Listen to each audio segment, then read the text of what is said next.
Alhamdulillah hamdan katsiran tayyiban mubarakan fihi mubarakan alaihi kama yuhibbu rabbuna wa yarda. Wassalatu wassalamu ala Rasulillah wa ala alihi wa sahbihi wa sallama tasliman katsira. Amma ba'd. Ibadallah, ma'asyiral muslimin, hadirin jamaah salat Jumat rahimani wa rahimakumullah.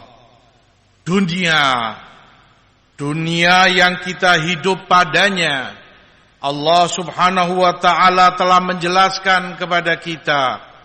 Allah sebutkan kepada hambanya, i'lamu annamal hayatud dunya la'ibun walahu wa zinatun wa tafakhurun bainakum wa takathurun fil amwali wal aulad kamathali ghaithin a'jabal kuffara nabatu thumma yahij fatarahu musfarra thumma yakunu hutama wa fil akhirati adzabun syadid wa maghfiratun minallahi wa ridwan wa mal hayatud dunya illa mata'ul ghurur. Ketahui oleh kalian, hanyalah kehidupan dunia itu permainan dan sia-sia, perhiasan, dan saling berbangga-bangga di antara kalian, saling berbanyak-banyakan dalam harta benda dan anak keturunan, seperti hujan yang disenangi oleh para petani ketika menumbuhkan tumbuhan mereka, kemudian tumbuhan itu menguning, kemudian kering, lalu berakhir menjadi mati. Dedaunan maupun rantingnya menjadi bahan kayu bakar. Dan seperti itulah kenyataan dunia. Di akhirat yang ada adalah azab yang keras dan ampunan dari Allah serta ridhonya. Tidaklah kehidupan dunia itu kecuali perhiasan yang serba menipu.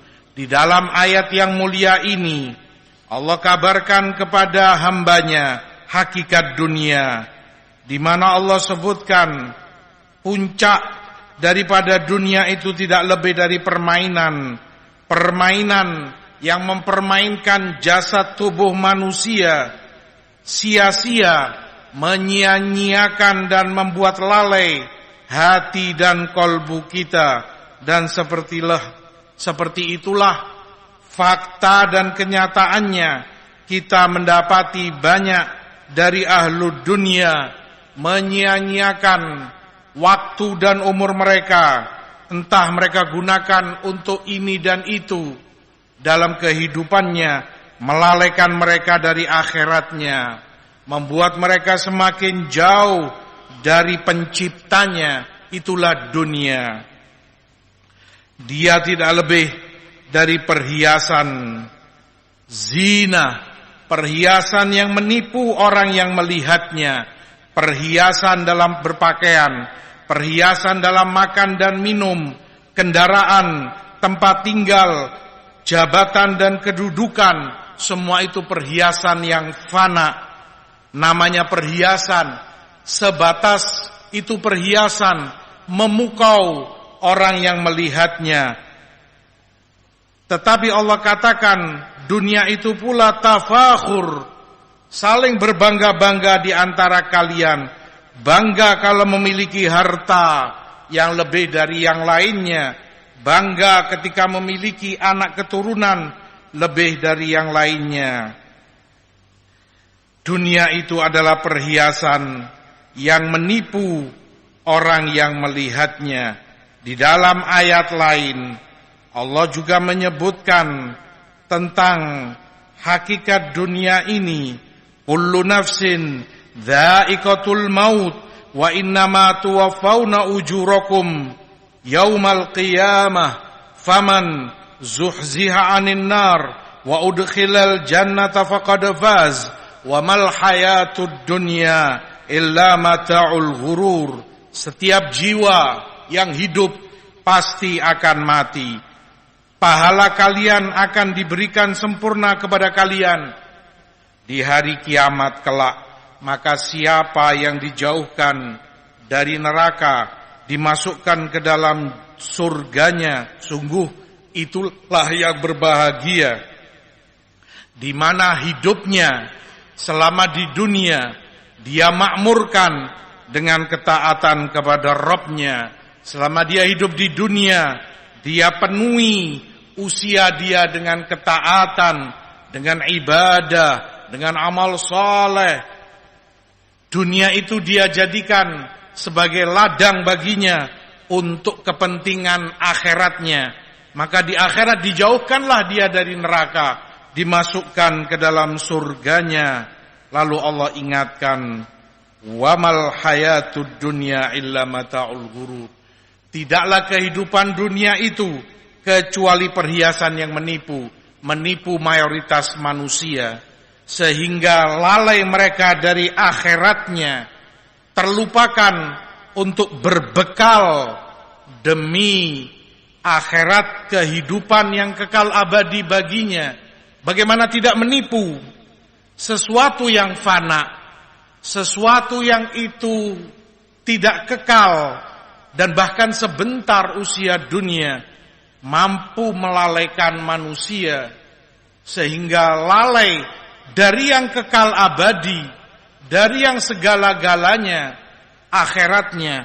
Bagaimana tidak menipu, dunia itu menyeret kepadanya untuk tersibukkan dengan bisnisnya, dengan profesinya, mengumpulkan harta benda dan keuntungan, anak, keturunan, keluarga, sementara tidak ada bekal yang bisa dia bawa untuk mempertanggungjawabkan dirinya di hadapan Allah Subhanahu wa taala kelak.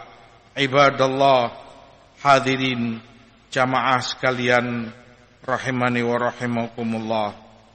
Di dalam riwayat Jabir radhiyallahu taala anhu, suatu ketika Rasulullah SAW bersama beberapa para sahabatnya melalui suatu pasar, mendapati seekor anak domba yang telah mati jadi bangkai, dan anak domba itu kecil telinganya atau bahkan tidak ada telinganya.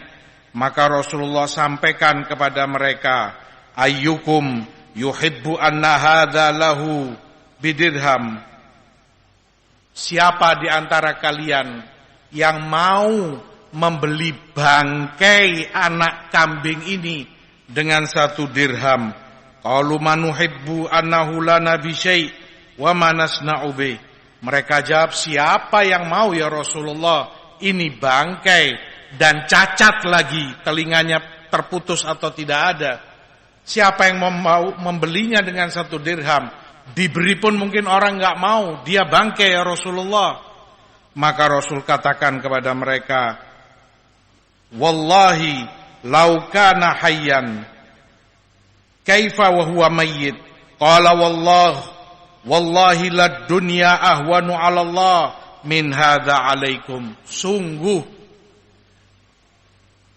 di sisi Allah dunia itu lebih rendah, lebih hina dari anak kambing ini, dari bangkai anak kambing ini di mata kalian. Kalau di mata kalian bangkai anak kambing ini aja tidak kalian senangi, di sisi Allah dunia lebih buruk dari itu. Subhanahu wa ta'ala. Hadis di Sahih Muslim. Demikian pula di riwayat Abdullah ibnu Ahmad dalam Musnad dan Ibnu Hibban dari Ubay ibnu Ka'ab radhiyallahu anhu, Rasulullah SAW sabdakan, inna mat'ama ibni Adam ju'ila mathalan lid dunya wa in qazzahahu wa mallahahu fandur ila ma yasir. Makanan yang kalian konsumsi di dunia ini itu dijadikan sebagai permisalan kehidupan dunia itu sendiri. Walaupun makanan itu kalian warnai, makanan itu kalian bumbui, makanan itu kalian garami, berapa banyak macam jenis makanan yang kita konsumsi, yang rasanya pedas, yang rasanya manis, yang gurih, yang berkuah, yang kering, beraneka macam warna dan rasa. Mereka tambahi bumbu ini, mereka warnai, berbeda-beda rasa, banyak nama dan resepnya. Itu Rasul katakan permisalan dalam kehidupan dunia ini.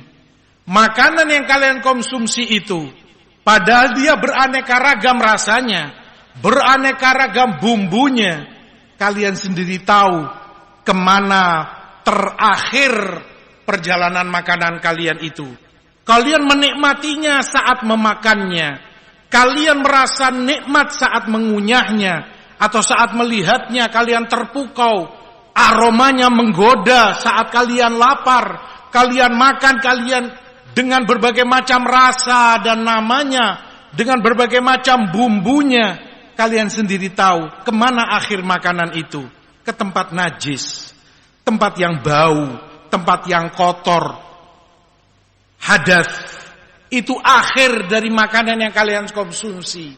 Dengan berbagai macam bentuk dan bumbunya. Seperti itulah dunia kalian. Beraneka ragam bentuknya. Macam-macam warna-warninya. Menggoda kalian. Orang berambisi ingin mendapatinya. Menghabiskan umur dan hari-harinya untuk memperolehnya. Tapi di mana berakhir dunia itu? Kepada kehancuran, fana, dan merugikan kalian. Di dalam hadis Tirmidzi dan Ibnu Majah dari Abdullah Ibnu Mas'ud radhiyallahu taala anhu, Rasulullah SAW suatu ketika tidur di atas tikar beliau. Beliau bangun, bekas tikar itu ada di tubuh beliau sallallahu alaihi wasallam. Lalu beliau ditawari oleh para sahabatnya untuk dibuatkan tempat tidur yang lebih layak. Rasul jawab kepada mereka, "Mali walid dunya, ma ana fid dunya illa karakibin istadhalla tahta syajarah thumma raha wa tarakaha." Antara aku dengan dunia tidak lebih seperti seorang yang safar dalam perjalanannya, jauh tujuan yang dia inginkan. Musafir ini berteduh sejenak karena panasnya matahari siang bolong. Dia berteduh di bawah pohon yang besar. Dan gak lama, karena dia sadar perjalanannya masih jauh ke tujuan yang dia ingin sampai padanya. Begitu istirahat sejenak, dia pun melanjutkan perjalanannya untuk sampai ke tujuan. Begitulah aku di dunia, kata Rasulullah SAW. Tempat berteduh sejenak, karena tujuan akhir yang diharapkan hakikatnya adalah kehidupan akhirat bagi seorang yang beriman. Dari riwayat Mishar ibnu Sa'ad di Tirmidzi dan Ibnu Majah pula, Rasulullah katakan, "Lau kanatid dunya ta'dilu 'indallah janaha ba'udah ma saqa kafiran minha syurbata ma'." Jika dunia itu di sisi Allah seharga sebelah sayap nyamuk, jika berharga dunia itu di sisi Allah seperti satu sayap nyamuk, bahkan bukan dua sayapnya, satu sayap nyamuk, begitu ringannya, gak ada beratnya sama sekali, gak ada kualitasnya, satu sayap nyamuk. Jika dunia itu pun seperti itu di sisi Allah, maka niscaya tidak satu orang kafir pun yang akan Allah izinkan meminum air yang Allah berikan di dunia ini. Tapi bagi Allah, dunia itu tidak lebih dari satu sayap nyamuk. Di sisi Allah, tidak seberharga itu dunia. Maka seorang mukmin pun menyadari itu, maka tidak ingin dia terlena dan tertipu oleh kehidupan dunianya, sehingga demi dunia seseorang rela dan berani melanggar syariat agamanya. Hanya karena demi dunia dia berani melakukan yang Allah haramkan, dia langgar aturan-aturan agamanya, atau dia tinggalkan perintah-perintah Allah, perintah Rasulnya, hanya karena ambisi dunianya. Ingatlah, dunia kemana akhirnya? Tempat najis dan kotor. Ingatlah, dunia di sisi Allah tidak lebih berharga dari satu sayap nyamuk. Kenapa engkau jadikan itu segala-galanya dalam kehidupanmu? Di Sahih Muslim, Rasulullah SAW sebutkan, mad dunya fil akhirah illa kama yaj'alu ahadukum isba'ahu hadhihi fil yam falyanzur bima yarji. Kalau kalian ingin tahu beda antara dunia dengan akhirat, seperti saat kalian menjadikan telunjuk kalian ini, kalian masukkan ke laut saat kalian di kapal, saat kalian di tengah lautan, lalu kamu ambil kembali. Yang menempel di jarimu ini, itulah dunia. Seberapa banyak air itu menempel di jarimu, sementara lautan samudra yang begitu banyak airnya, itulah akhirat. Dunia tidak lebih dari setetes air yang menempel di jarimu saat engkau masukkan ke dalam lautan. Bagaimana mungkin engkau mau tertipu dengan kehidupan dunia? Bagi seorang mukmin, iman, ketakwaan, ilmu yang bermanfaat, dan amal soleh, akhlak merupakan segala-galanya karunia Allah di dunia ini. Bukan kekuasaan, bukan jabatan, bukan kekayaan, bukan segala-galanya. Kata Imam Abu Abdullah An-Nubaji rahimahullahu ta'ala, idza kana indaka ma a'tallahu Nuhan wa Ibrahim wa Musa wa Isa wa Muhammadan la tarahu syai'a wa innama turidu ma a'tallahu Namrud wa Fir'aun wa Haman famata tuflih. Jika Allah telah berikan kepadamu apa yang telah Allah berikan kepada nabi-nabinya, ulul azmi minar rusul, yang Allah berikan kepada Nuh, Ibrahim, Musa, Isa, dan Muhammad sallallahu alaihim wasallam, jika ini yang Allah berikan padamu sama seperti yang Allah berikan kepada mereka, tidak membuatmu merasa cukup, tidak membuatmu merasa puas. Yang Allah berikan kepada mereka agama, yang Allah berikan kepada mereka iman, ilmu, amal saleh, akhlak, untuk kepentingan akhiratmu. Tapi kalau itu bagimu tidak merasa cukup, maka sadarlah kamu telah berusaha ingin menyamai Namrud, Fir'aun, Haman, karena yang diberikan kepada mereka adalah dunia, kekayaan, jabatan, dan kedudukan. Jika itu ada padamu, mata tuflih. Kapan kamu akan sukses? Kapan kamu akan bahagia? Terlalu jauh kebahagiaan itu dari dirimu. Aqulu ma sami'tum wastaghfirullah innahu huwal ghafurur rahim.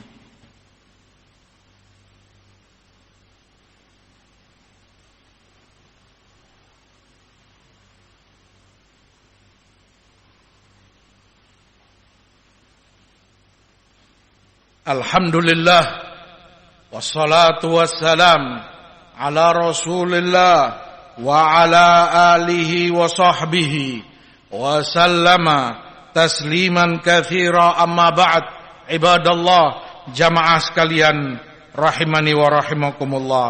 Diriwayatkan oleh Ibnul Mubarak dalam Zuhud bahwa Umar Ibnul Khattab radhiyallahu taala anhu sebagai khalifah di masanya datang ke negeri Syam, maka disambut, ditemui oleh para pembesar-pembesar Syam, para gubernur, para menteri-menterinya yang ada di daerah Syam.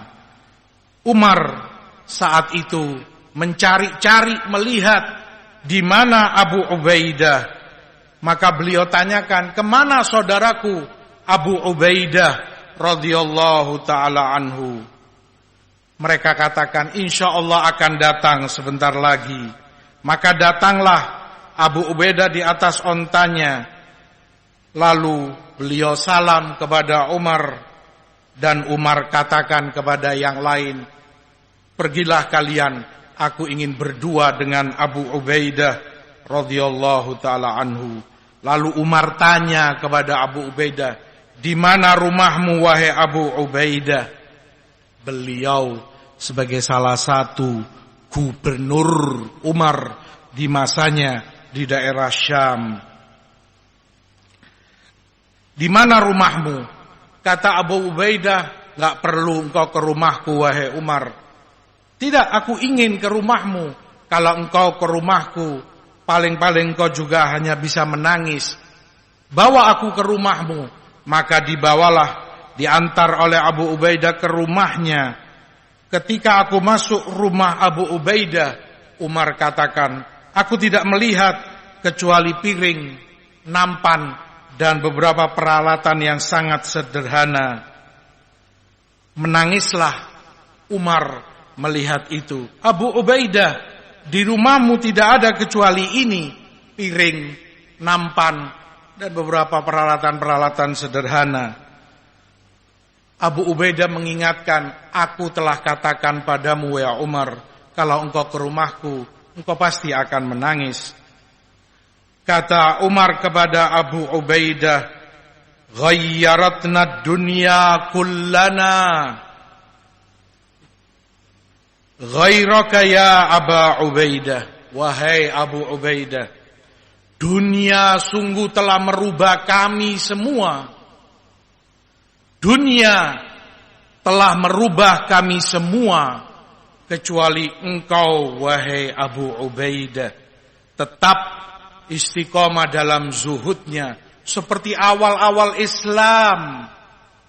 Saat sulit, saat berat, jangankan kekayaan, mereka dalam keadaan disiksa, dipreser oleh musyrikin kufar Quraisy.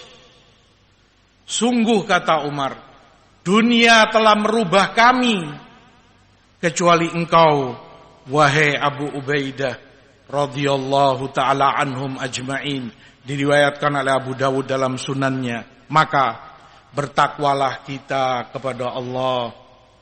Cari dunia itu, tapi jadikan itu di genggaman tanganmu. Jangan engkau biarkan dunia itu menguasai hatimu. Bekerjalah, cari nafkah yang halal untuk mempertanggungjawabkan yang engkau cukupi dari anak dan istrimu. Tapi jangan engkau lalaikan akhiratmu. Jangan engkau sampai melanggar aturan syariat yang mulia. Cari nafkah yang halal, tapi jangan engkau tertipu. Jangan melalaikan sholatmu. Jangan melanggar syariat aturan agamamu. Jadikan dunia itu sebagai lahan bagimu untuk kepentingan akhiratmu. Mudah-mudahan Allah berikan taufik dan hidayahnya kepada kita, sehingga kita selamat dari gemerlap dan godaan dunia ini. Amin ya rabbal alamin. Wa sallallahu ala nabiyina Muhammad walhamdulillah rabbil alamin.